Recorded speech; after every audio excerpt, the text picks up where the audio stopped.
আসসালামু আলাইকুম, hello viewers.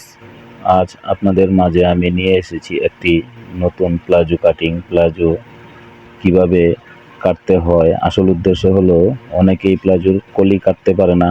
প্লাজোর কলিটা কিভাবে কাটলে সঠিক হয় সেই নিয়মটা আমি আজকে আপনাদের দেখাবো। নতুন নিয়মে প্লাজোর কলি কাটা। প্রথম কাপড়টাকে ভাজিয়ে নিচ্ছি আমি। দেখেন আমি যেভাবে দেখাচ্ছি ঠিক এইভাবে বাস করবেন। কাপড়টাকে দুইটা ভাঙা দেবেন। দুইটা ভাঙা দিয়ে এইভাবে কাপড়টাকে সুন্দর করে পজিশনে সাজিয়ে নেবেন। পজিশনে সাজিয়ে নিয়ে তারপরে প্রথম কাজটা হলো আপনি নিচে একটা সোজা করে দাগ দিবেন। সোজা করে দাগটি দেওয়ার পরে আপনি নিচের মাপটা নেবেন। নিচে যার যতটুকু খুশি ততটুকু নিতে পারেন। তারপরে 1 ইঞ্চি পরিমাণ সেলাই করার জন্য জায়গাটা করে নেবেন, ঠিক 1 ইঞ্চি পরিমাণ। তারপরে লম্বার মাপটা নেবেন। লম্বার মাপটা আপনার যতটুকু প্রয়োজন তার চেয়ে 2 ইঞ্চি বেশি নিতে হবে, একমাত্র শুধু রাবারের জন্য। এই আমি যে দাগটা দিলাম উপরের দাগটা থেকে এর নিচের দাগ পর্যন্ত। তারপরে নেবেন আপনি যে কোমরের যে মাপটা, কোমরের মাপটা যত লুজ হয় ততই ভালো হয়।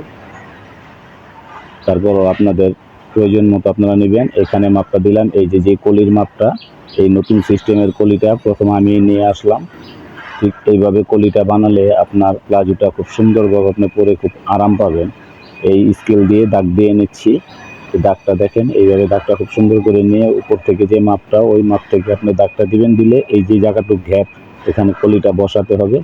নতুন সিস্টেমে কলিটা আমি দেখিয়ে দিচ্ছি। এখন এই কাটার পরে আপনারা দেখবেন যে কিভাবে এই কলিটা ফিটিং করার এই নতুন নিয়মটা শুধু একমাত্র আমি নিয়ে আসলাম। এইভাবে যদি আপনারা কলি ফিটিং করেন তাহলে আপনারা সালোয়ারটা পরে খুব আরামদায়ক বোধ করবেন। কিন্তু তারপরেও আরেকটা কথা বলি, এইভাবে কলিটা ফিটিং করলে আপনার প্লাজোটা টিকে অনেক বেশি।